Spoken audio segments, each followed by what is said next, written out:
9 months, 279 days, or April 19th, 2021. The Minecraft speedrunning community was waking up to one of the most insane things to ever happen in the category. Brentilda had set the first sub 10 minute Minecraft speedrun with a time of 9 minutes and 36 seconds, shattering the previous record and putting a tear in people's eyes.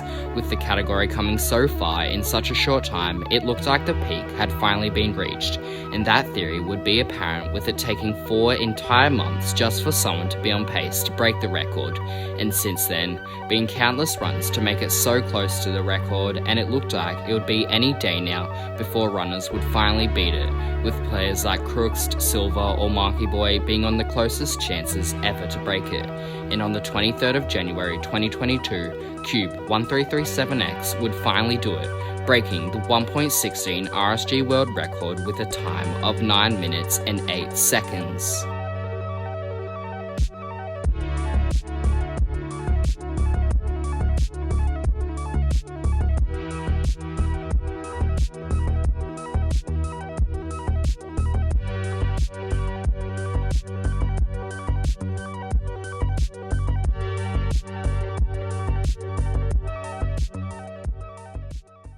Cube 1337X, a criminally underrated player who has top times to say the least, having a 1055 1.16 RSG PB, a top 1.15 PB and a top 1.9 PB, as well as multiple duos world records with his speedrunning partner Rip FC, together forming an iconic duo, and with Cube having even more top times that I can't begin to list, and after getting the new 1.16 RSG world record, it was the last thing Cube needed to not only give him the fastest RSG speedrun ever, but also the combined RSG world record as well as the recognition he really needed from the very beginning. And with the undeniable skill that Cube has, with great movement as well as fluidity throughout runs, Cube 1337X got what he was going for all along. With a great PB and the first and only sub 5 blind travel, he pulled out the new 1.16 RSG world record, breaking the 9-month drought with a 9 minute and 8 second 1.16 random seed glitchless speedrun.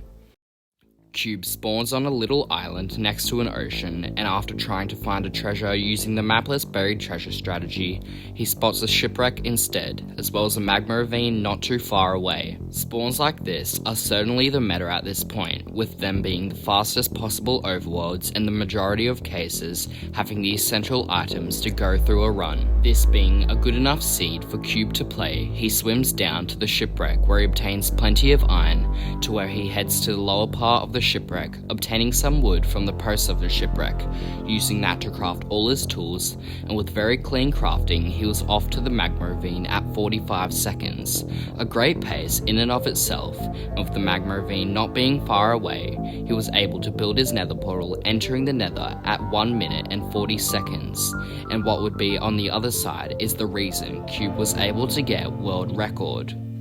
After not having the best spawn being in a ravine which he has to build up and out of, he E-rays a bastion. What is E-raying exactly? Well, using the entity counter on the debug screen as well as lowering your FOV down, you can look for spikes in entities, with those spikes typically being bastions. And after Cube does this, he has one relatively nearby, and after collecting blocks and travelling over to it, he also spots a fortress off to the side, with him still being on absurd pace. Even with the struggle at the start of the nether, he marches on, heading over to the bastion, which he works out is a bridge type. After entering into the bastion, getting all the gold blocks and crafting a helmet as well as a pickaxe, he does the bastion route called the dip route, where you can lure all your piglins over to a pre-dug hole in the bastion, and lead all the piglins into that hole and supply them with all the gold you've obtained.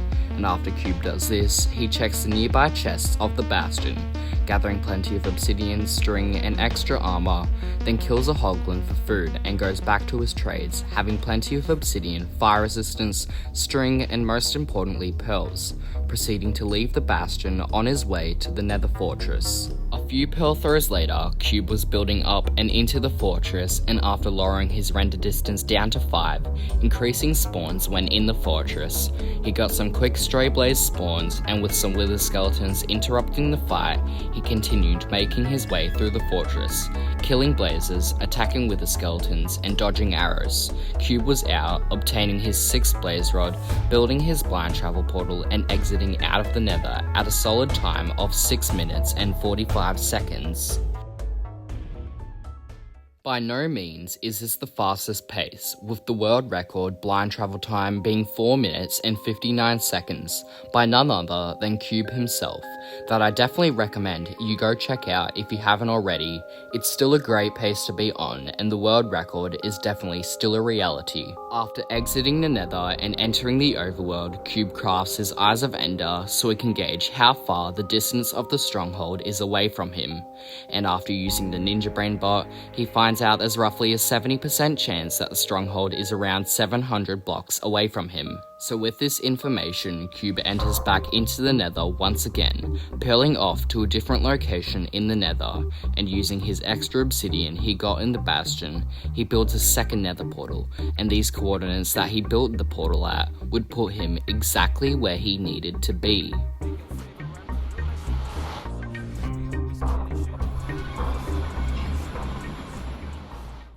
Briefly before continuing on with the run, I want to explain what events happened to allow Cube to have his nether portal go straight into the stronghold, because it wasn't all just luck. There was a real reason Cube was able to do this. With the recent legalization of calculators being allowed in Minecraft speedrunning, runners now have ways to perfectly predict where the stronghold is, and with the help of the Ninja Brain bot, a calculator to give you a great estimate of the location of the stronghold, players now have much more consistency between runs, with rather than using things like calculated travel having the risk of completely missing the stronghold while in play.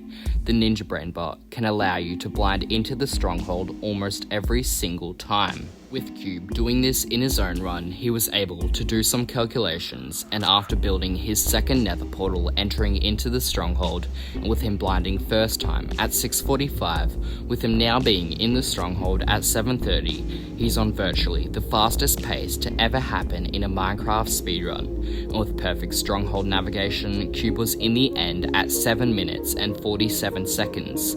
And believe it or not, this isn't the first time Cube has entered on a pace like this, having another end enter 10 seconds later at 7:57. But here, we need to start focusing ourselves on the run, with Cube being on almost the fastest pace ever, with him having everything he needs and enough explosives that he's comfortable with. All he needs is a bit of luck on his side. And with an already surprising amount of bad luck throughout the run, hopefully the luck is made up here, and with his Twitch chat all supporting him from behind their screens, the dragon finally does it on a pace so good, decides to perch, and Cube 1337X pulls it off, finishing the 1 cycle and obtaining the 1.16 RSG world record of 9 minutes and 8 seconds.